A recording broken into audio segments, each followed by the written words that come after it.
I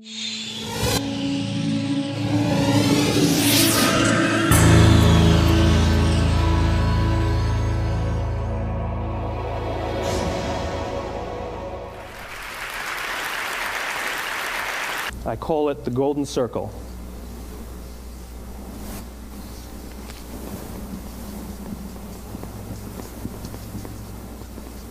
Why, how, what?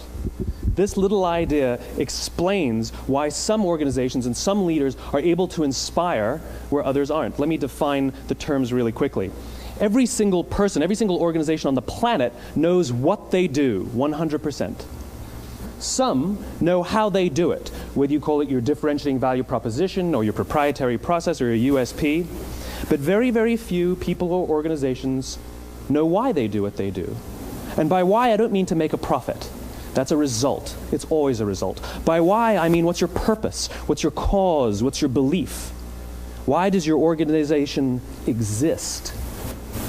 Why do you get out of bed in the morning? And why should anyone care? Well, as a result, the way we think, the way we act, the way we communicate is from the outside in. It's obvious. We go from the clearest thing to the fuzziest thing.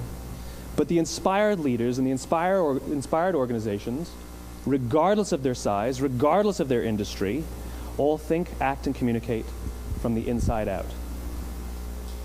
Let me give you an example. I use Apple because they're easy to understand and everybody gets it. If Apple were like everyone else, a marketing message from them might sound like this. We make great computers. They're beautifully designed, simple to use, and user-friendly. Want to buy one? Meh. And that's how most of us communicate. That's how most marketing is done, that's how most sales is done, and that's how most of us communicate interpersonally. We say what we do, we say how we're different or how we're better, and we expect some sort of behavior, a purchase, a vote, something like that. Here's our new law firm. We have the best lawyers with the biggest clients. We have, we always perform for our clients, do business with us. Here's our new car. It gets great gas mileage. It has, leather seats. Buy our car. But it's uninspiring. Here's how Apple actually communicates. Everything we do, we believe in challenging the status quo. We believe in thinking differently. The way we challenge the status quo is by making our products beautifully designed, simple to use, and user-friendly. We just happen to make great computers. Want to buy one? Totally different, right? You ready to buy a computer from me? All I did was reverse the order of the information. What it proves to us is that people don't buy what you do, people buy why you do it. People don't buy what you do, they buy why you do it. This explains why every single person in this room is perfectly comfortable buying a computer from Apple. But we're also perfectly comfortable buying an MP3 player from Apple, or a phone from Apple, or a DVR from Apple. But as I said before, Apple's just a computer company. There's nothing that distinguishes them structurally from any of their competitors. Their competitors are all equally qualified to make all of these products. In fact, they tried. A few years ago, Gateway came out with flat-screen TVs. They're eminently qualified to make flat-screen TVs. They've been making flat-screen monitors for years. Nobody bought one. And Dell came out with MP3 players and PDAs.